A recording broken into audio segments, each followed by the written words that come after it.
Hi everyone, I welcome you all again in our daily The Hindu newspaper based analysis video. So here are few MCQs that I have contained from the newspaper itself.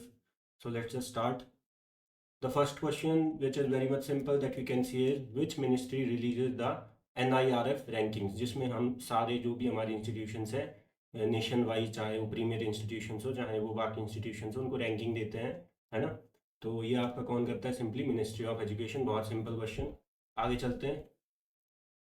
Second question बहुत important, the crude birth rate is defined as, it is simply एक साल में कितनी live births होती हैं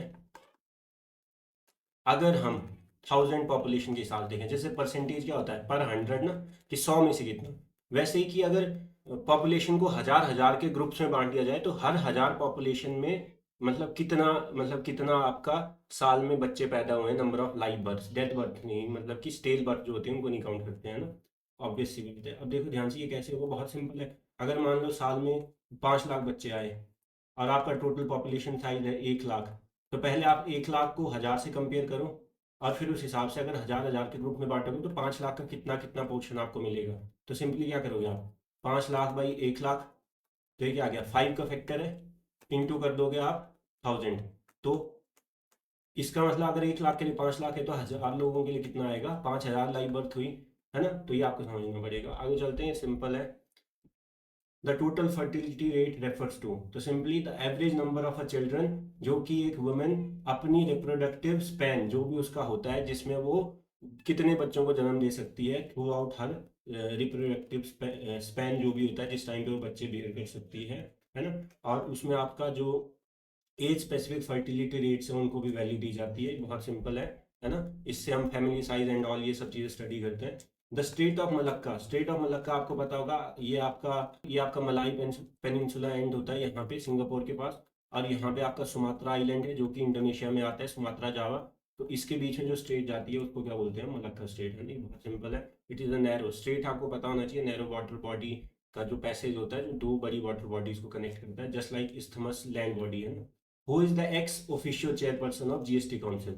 simple, our finance minister, union finance minister, है ना। GST council को कौन चेयरपर्सन होते हैं? एक्स ऑफिशियो, मतलब कि उनको अपॉइंट नहीं किया जाता है एज सच, मतलब कोई सिलेक्शन नहीं होता। जो फाइनेंस मिनिस्टर होगा वो ऑटोमेटिकली आपका क्या होगा, जीएसटी काउंसिल का हेड होगा। उसके लिए स्पेसिफिकली अलग से कुछ चुनाव नहीं होगा।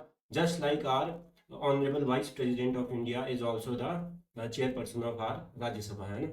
तो अलग से नहीं राज्यसभा चेयरपर्सन चुना जाता है, जो वाइस प्रेसिडेंट होगा उसी को पावर होगी एक्स ऑफिशियो, है ना। एक्स ऑफिशियो का मतलब होता है कि बाय द मीन्स ऑफ, जो आप पावर होल्ड करते हैं, ऑफिस होल्ड करते हैं, तो आपको कुछ और चीजें भी मिलती हैं, तो वो चीजें हैं। Next is which of the following correctly states the provision in section 15 of the, ये बहुत इंपॉर्टेंट है, अनलॉफुल एक्टिविटी प्रिवेंशन एक्ट, जो स्पेसिफिकली टेररिज्म और एंटी नेशनल एक्टिविटीज से डील करने के लिए लाया गया था 1967। तो इसमें क्या आपका सेक्शन 15 में टेररिस्ट एक्ट क्या होता है वो डिफाइंड है। It defines terrorist act and prescribes punishment.